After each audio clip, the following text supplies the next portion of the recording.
All right, guys, welcome to the Janus Project. We are working through, like I said, a lot of series.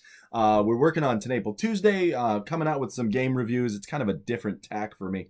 Most of my stuff on this channel is theology, but every now and then we do some pop culture stuff because I like pop culture stuff too. And so you might see some reviews of some graphic novels. I might talk about some other stuff. And so that's other stuff going on the channel. But I wanted to introduce you guys to a more dedicated theme that we're going to start focusing on. And this is going to involve a little bit more of a Bible study. It's going to involve a little bit more work to tune in and to kind of mentally process some of the things that are going on. I want you guys to kind of understand with the Janus Project, we really like to do systematic theology for non-Christians.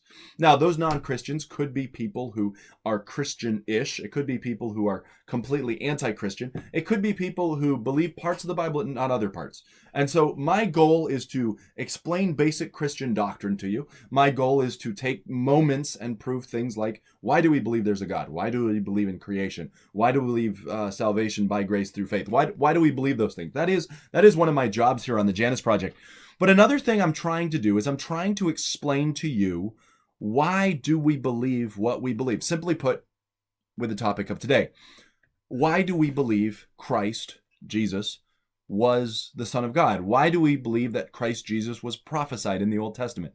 Why do we believe that he died on the cross? Why do we believe that he was a historical figure? Now, I've covered some of these details in previous videos, and as you see, you can go to my channel, into the playlists, and you can see a list of videos kind of themed. Some of them are part of the main Janus Project video series, and some are offshoots. And so if you go to creation, for instance, you'll see a whole ton of videos responding to Bill Nye.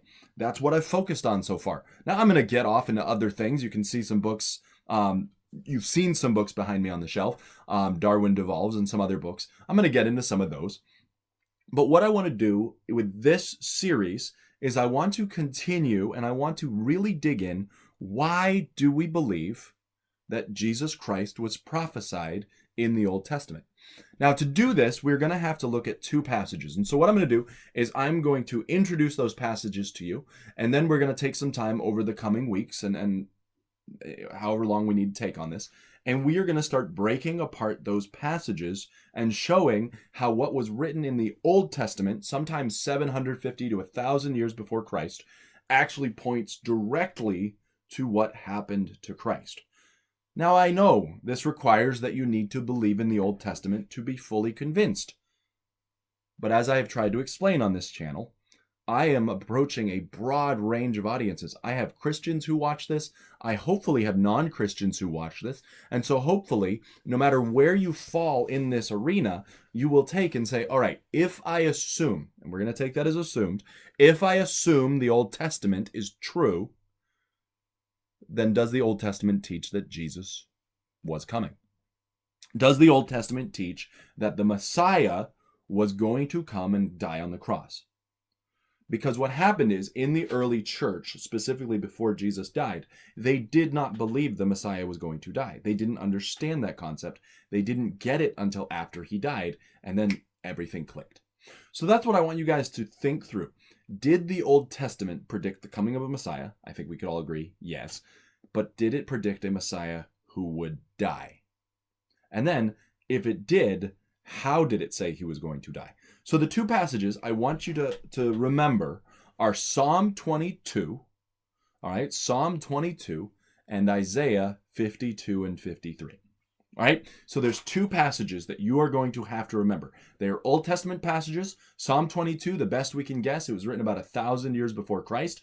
Isaiah 52 and 53 was written about 750 years before Christ, give or take. But again, 50 years either way, hardly a penny. So I want you guys to think of those two passages, and I want you to take note on what they say. Now, Psalm 22 is going to be introduced by Jesus himself. One of the last things Jesus is going to say on the cross, you can read it in Matthew. Matthew, he's going to say, Eloi, Eloi, lama sabachthani. Okay? Which being interpreted is, my God, why have you forsaken me? Now, if you've got a Bible handy, you can pause this video, go turn to Psalm 22, and you will find that the first verse of Psalm 22 is, my God, why have you forsaken me? So what Jesus is doing on the cross is Jesus is saying, my God, why have you forsaken me? And what that means is he is quoting a very famous song that the Hebrews would have known. A very famous psalm. It is Psalm 22. It is a psalm of David. And if you go and you read Psalm 22, what you're going to find out is that Psalm 22 is a prophecy of the Messiah given 1,000 years before Christ existed. As you compare Psalm 22 to the account in Matthew, and the account of the other Gospels, but specifically in Matthew, because he directly quotes it in Matthew, I want you to notice the similarities. You're going to notice that they pierced my hands and my feet. You're going to notice they part my garment among them, and on my vesture they cast lots. You're going to notice that all my bones are out of joint. I may look upon, you may notice that my mouth is dried up like a potsherd. And you're going to notice all of these similarities, and all of those point and directly mirror what will happen to Christ 1,000 years later. That's Psalm 22. We're going to spend some time going through it, but I want you to see the preview. Isaiah 52 and 53 is another amazing passage, because as you go through Isaiah 52 and 53, and I'll let you read it, what it's talking about is it's talking about this suffering servant. Now, a common contradiction that you will hear people say is that this is referring to Israel. I would ask you this question: why is it always in the singular? Why is it talking about an individual person? Why is it talking about someone individually who will be cut off? He will die. He will make his grave with the wicked, but with the rich in his burial. Why does it talk about this man who will die? At which point did the entire nation of Israel die off, never to be seen again, and then get raised from the dead? Because that's what you see in Isaiah 53. And so what you have in Isaiah 52 is a preface. In Isaiah 53, you see a very clear presentation of what Christ would go through 750 years later. And then as you read the gospel accounts, you do see that. And so this is a series that we're going to start. This is just a preview. This is obviously not proving anything yet. I've not tackled any of the hard issues, but this is something that I want you to tune in for. And we are going to deal with Christology, or the study of Christ, here on the Janus Project. Guys, if you want updates on this, I would ask you to subscribe to this channel, share it with a friend, click like below, all right, like this video, and leave a comment. And I'd ask you guys to engage. All right, engage with the topic of this video. Let's have a discussion.